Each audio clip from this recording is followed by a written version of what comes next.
আসসালামু আলাইকুম প্রিয় দিনী বোনেরা আপনাদের স্বাগতম আমাদের ইউটিউব চ্যানেল হালাল গাইডে। আজকে আমরা পড়ব হিজাব আমার পরিচয় বইয়ের পর্ব ৭। চলুন শুরু করি। বেপর্দার কাঁটা জলদি হাঁটা পর্ব ৭। চতুর্থ কাঁটা, দুনিয়াবি শাস্তি।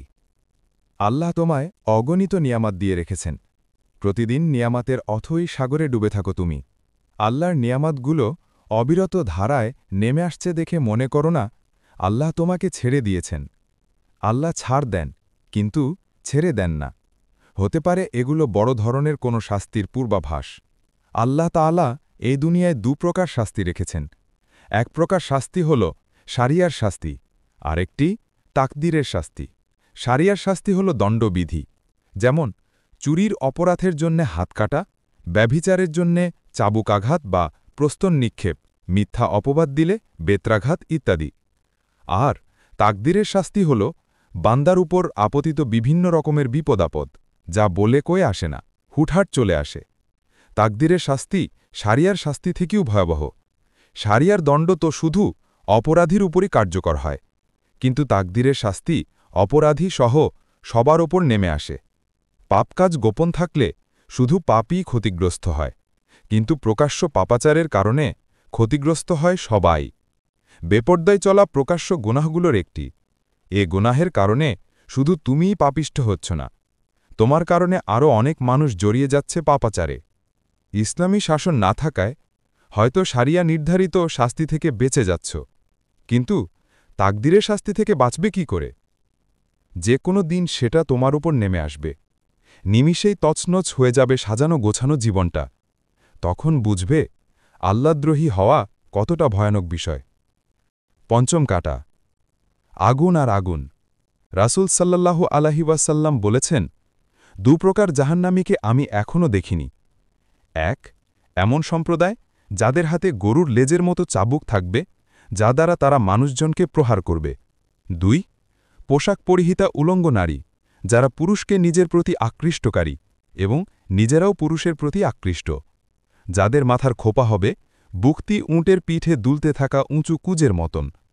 এরা জান্নাতে প্রবেশ করবে না এবং জান্নাতের সুঘ্রাণও পাবে না, অথচ জান্নাতের সুঘ্রাণ অনেক অনেক বছরের দূরত্ব থেকেও পাওয়া যায়।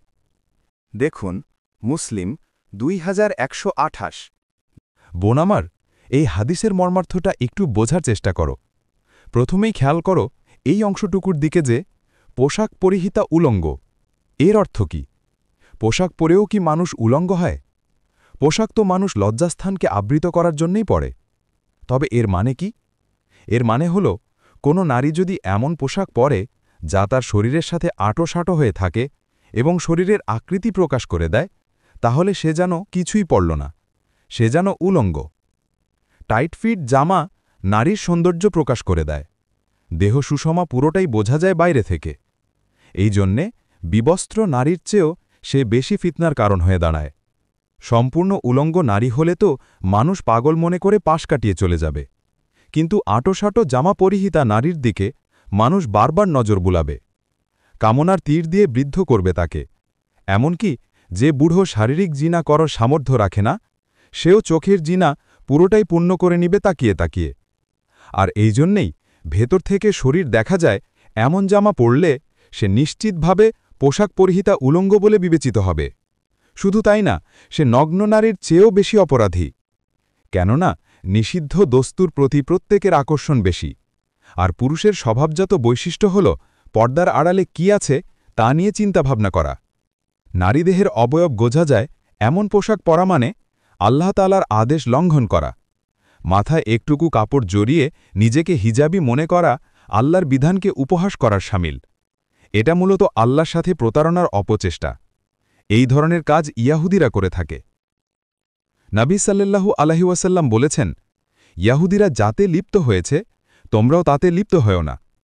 আল্লাহ যা হারাম করেছেন সামান্য বাহানায় ওদের মতো করে তোমরা তা হালাল করে নিও না।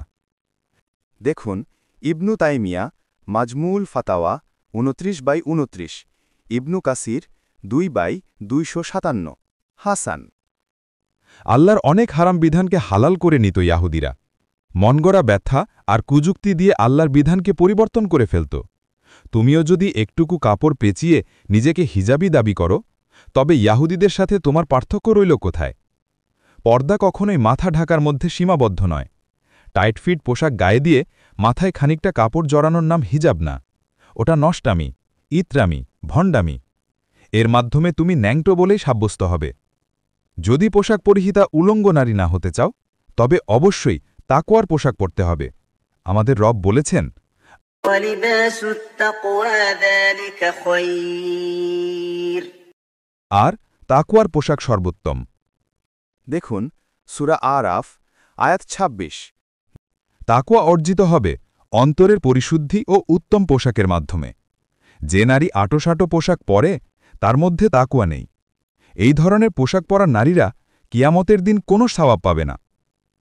উম্মে সালামা রাদিয়াল্লাহু আনহা বর্ণনা করেন, এক রাতে রসুলুল্লাহ সাল্লাল্লাহু আলাইহি ওয়াসাল্লাম ঘুম থেকে উঠে বলতে লাগলেন, আল্লাহ ছাড়া কোনো ইলাহ নেই। এই রাত্রে কতই না ফিতনা অবতীর্ণ হয়েছে, কতই না ধনসম্বল উন্মোচিত হয়েছে। ঘরে থাকা ঘুমন্ত নারীদের কে জাগাবে? এই দুনিয়াতে কতই না পোশাক পরিহিতা আছে, যে কিনা আখিরাতে উলঙ্গ হবে।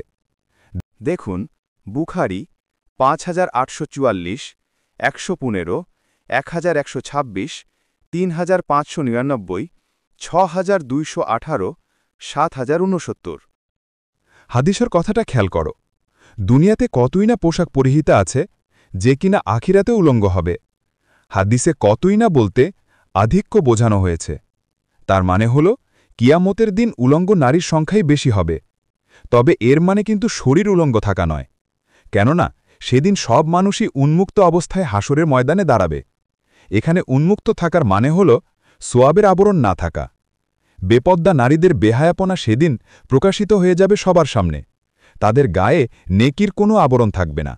সেদিন তারা সকল সৃষ্টির সামনে কলঙ্কিত বলে বিবেচিত হবে।